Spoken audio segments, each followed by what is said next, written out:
আসসালামু আলাইকুম। আজকে আমি আপনাদের তৈরি করে দেখাবো চিকেন মাসালা ফ্ল্যাট নুডলস। এর জন্য প্রথমে আমি চুলায় একটা হাঁড়িতে পানি বসিয়ে দিয়েছি। অবশ্যই চেষ্টা করবেন পানিটা একটু বেশি নিতে, এতে করে নুডলসটা ঝরঝরা হবে। এরপর আমি 1 প্যাকেট ফ্ল্যাট নুডলস গরম পানিতে ছেড়ে দিলাম। এরপর দিয়ে দিলাম 1 চামচ রান্নার তেল, এতে করে নুডলসটা অনেক ঝরঝরা থাকবে, একটার সাথে একটা লেগে যাবে না। দিয়ে দিলাম পরিমাণমতো লবণ।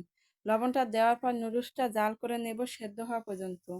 নুডলসটা আমার সেদ্ধ হয়ে গেছে, এখন আমি চুলা থেকে নামিয়ে গরম পানিটা ছেঁকে ঠান্ডা পানি দিয়ে ধুয়ে নেব। এরপর প্যানে দিয়ে দিলাম অল্প পরিমাণে তেল। এখানে আমি 2টা ডিম নিয়েছি। ডিমে আমি অল্প পরিমাণে লবণ দিয়ে একটা কাঁটা চামচ দিয়ে ডিমটা ফেটে নিচ্ছি। ডিমটা আমার ফাটানো হয়ে গেছে, এখন আমি দিয়ে দিলাম গরম তেলে। ডিমটা আমি একটু ভেজে নেব।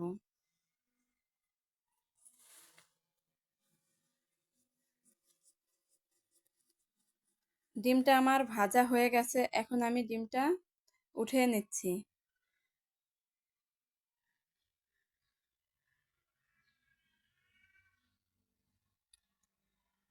এরপরে প্যানে দিয়ে দিলাম আরেকটু তেল।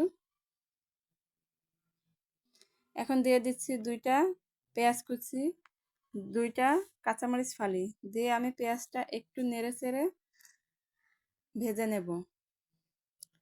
পেঁয়াজটা আমার যখন নরম হয়ে যাবে, এই পর্যায়ে আমি এতে দিয়ে দিলাম একটা টমেটো কুচি,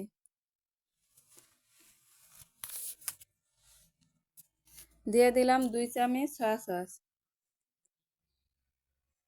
দিয়ে দিচ্ছি 3 চামচ টমেটো সস, নুডলসে থাকা প্যাকেট মশলাটা, কিছুটা ধনিয়া পাতা কুচি দিয়ে আমি এখন পেঁয়াজের সাথে টমেটোটা ভালো করে মিশিয়ে নিচ্ছি।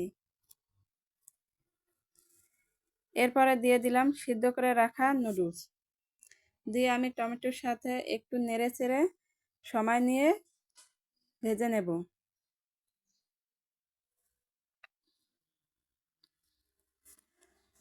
টমেটোর সাথে আমার নুডলসটা মেশানো হয়ে গেছে, এখন আমি দিয়ে দিচ্ছি ভেজে রাখা ডিমটা। ডিমটা আমি একটু লম্বা লম্বা করে কেটে নিয়েছি।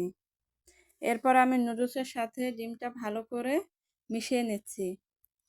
মিশিয়ে নিয়ে আমি আরও 2 মিনিট নুডলসটা জাল করে নেব। তাহলে হয়ে যাবে আমার আজকের খুবই অল্প সময়ের মধ্যে চিকেন মাসালা ফ্ল্যাট নুডলস।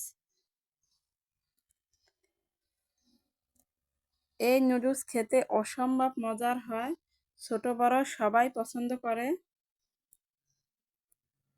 আমার রেসিপিটা যদি আজকে আপনাদের ভালো লেগে থাকে তাহলে কিন্তু অবশ্যই আমাকে কমেন্ট করে জানিয়ে দেবেন, যাতে আমি আপনাদের ধন্যবাদ জানাতে পারি।